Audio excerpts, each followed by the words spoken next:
Welcome to Jehovah News, your trusted source for Christian faith updates. Brought to you by Jehovah's House of Saints. Stay tuned for the latest news and insights to inspire and uplift your spiritual journey. Stay connected with us as we bring you all the breaking Christian news, presented by the dedicated team at Jehovah's House of Saints. Have you ever wondered about the significance of the seals mentioned in the Revelation of John?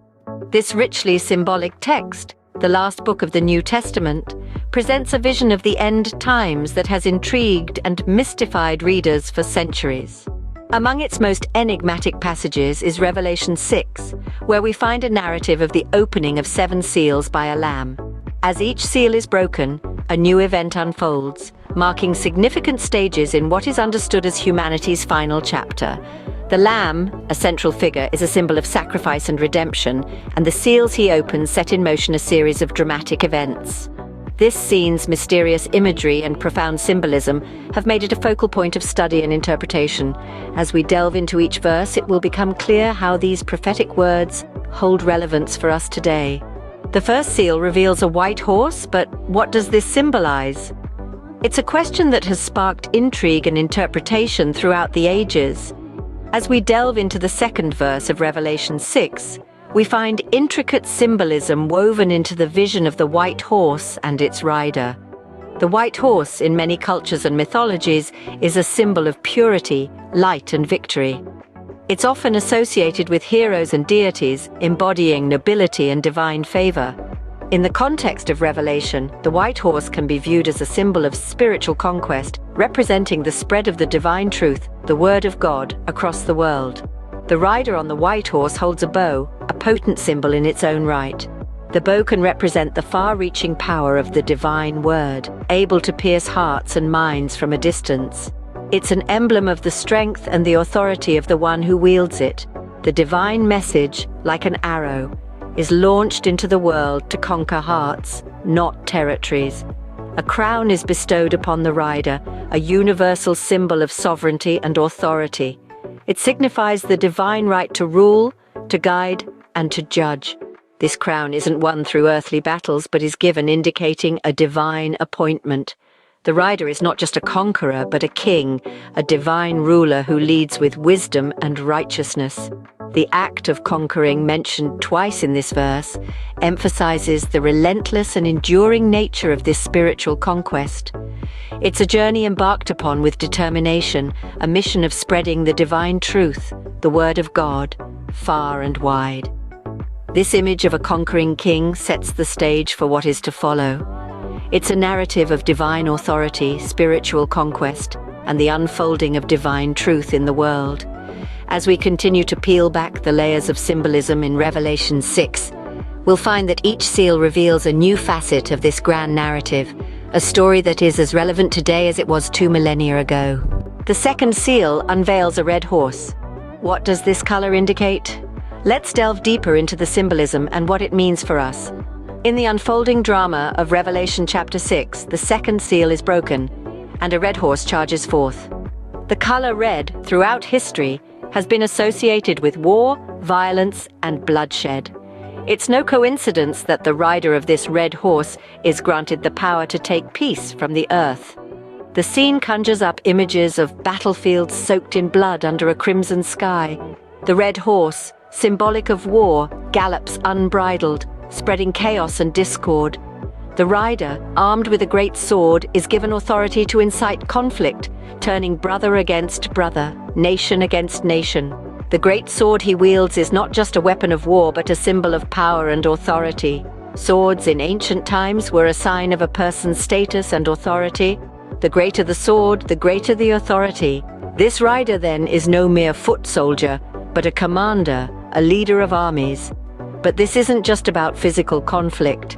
The power to take peace from the earth can also refer to the unsettling of harmony, the disturbance of tranquility. This could mean political unrest, social upheaval, ideological clashes, even spiritual warfare. So the second seal and the red horse is a vivid symbol of a time when peace is stripped away, when conflict and discord reign, when the world is plunged into a state of war and unrest. It's a warning, a prophecy, a glimpse into a time of great turbulence. But remember, this is part of a larger picture, a grand narrative unfolding seal by seal. It's a sobering reminder of the trials we may face, but it also points towards hope, towards the promise of a future where these conflicts will be resolved and peace will be restored. This red horse signifies a time of great conflict and unrest. But let's press on, for there are more seals to open, more revelations to uncover. Producing these videos requires both time and financial resources. We kindly ask for your support by making a $1 donation towards our cause through jehovahsaint.com. The third seal brings forth a black horse. What could this dark figure represent? Upon the opening of the third seal, a black horse enters the scene, and its rider is holding a pair of balances in his hand. This image, as told in Revelation, is layered with symbolism that we can interpret. The black color of the horse, traditionally associated with darkness and despair, hints at a time of gloom. The pair of scales in the rider's hand suggests a careful measure, a weighing of resources, which further points towards scarcity. But the symbolism deepens as a voice rings out in the midst of the four beasts. The voice speaks of a measure of wheat for a penny and 3 measures of barley for a penny. In times of abundance, such an exchange would be considered an imbalance, for a penny would fetch much more. Yet, in times of scarcity, when resources are limited and hard to come by, a penny for a measure of wheat or 3 of barley might be the harsh reality. This proclamation, then, signifies a time of famine and dearth. Interestingly, the voice also instructs to not harm the oil and the wine. Why so?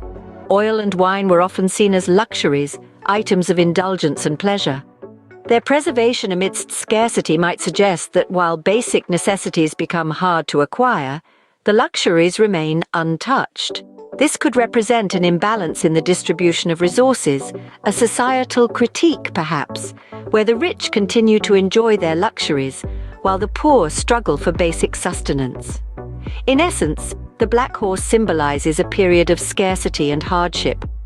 It represents a time when basic necessities become scarce and survival becomes a struggle. Yet amidst this struggle, it also points to an imbalance, a societal critique on the unequal distribution of resources. Thus, the black horse of the third seal is not merely a symbol of famine and scarcity. It's a stark reminder of the imbalances in our world, urging us to strive for a more equitable distribution of resources. It asks us to consider, in times of scarcity, who bears the brunt of hardship. The black horse symbolizes a period of scarcity and hardship. Producing these videos requires both time and financial resources. We kindly ask for your support by making a $1 donation towards our cause through jehovahsaint.com. The fourth seal reveals a pale horse. Who is the rider and what follows him? As we delve into the 8th verse of the 6th chapter of Revelation, we are met with a chilling vision. A pale horse emerges, and atop it, a figure known by all yet welcomed by none. This figure is death, an entity both feared and inevitable. But this rider does not journey alone. Following close behind is hell, a concept often associated with punishment and torment. Their companionship in this verse serves to amplify the gravity of the message being conveyed. Together they symbolize the ultimate consequences of human actions, the grim outcome of war, famine, and conflict. The pale horse and its riders have been granted power, not just over a small community or a single nation, but over a quarter of the earth. Such a wide reach showcases the universality of this message. Death and the hell that follows are not selective. They are the result of the collective actions of humanity, and they touch every corner of the globe. This power is exercised through sword, hunger, death, and the beasts of the earth, drawing a clear connection to the previous seals. The conqueror, the war, the famine, they all lead here, to the pale horse and its riders. The consequences of these actions are not immediate, but they are inevitable, and they are devastating. The symbolism of the pale horse, death and hell, is a reminder of the potential for destruction that lies in the hands of humanity. It is a call for reflection, a plea for change. If we continue down a path of conflict and scarcity, we are ultimately leading ourselves towards death and hell. Through this pale horse, we're shown the inevitable consequence of war and famine, death.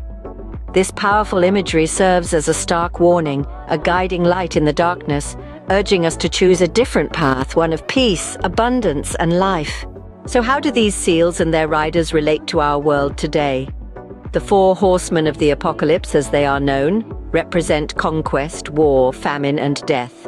These are not just ancient metaphors, but realities that we grapple with in our modern world. Conquest can be seen in the power dynamics and struggles for control that play out on the global stage. War, unfortunately, is a constant presence in various parts of the world. Famine, too, is not a thing of the past, but a current crisis in many regions. And death, the final rider, is an inevitable part of our human experience. These prophecies are not only relevant, they offer us a lens through which to view and understand our world. They remind us of the consequences of human actions, and they challenge us to strive for a better world. As we continue to study the scriptures, we gain a deeper understanding of our past, our present, and where our future might be headed. If you found value in this discussion, consider supporting our work by making a $1 donation at jehovahsaint.com. Thank you for your time and your generosity.